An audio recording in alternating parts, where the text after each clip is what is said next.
41 దినములు నీ దీక్షను పడితిరో, నా గొంతు గానాలు నీకే వినిపిస్తిరో.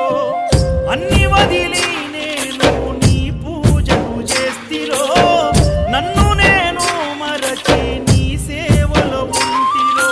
భక్తితోని భజన చేస్తూ బయలుదేరితి, శక్తినిచ్చి నన్ను నడిపించు శబరికి.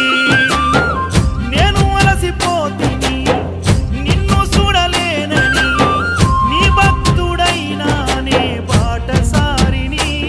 క్షణముండలేను తండ్రి నేను తల్లడిల్లిపోతి, ఈ పాదయాత్రలో నీ దరి కాననైతిని. ఎంత దూరం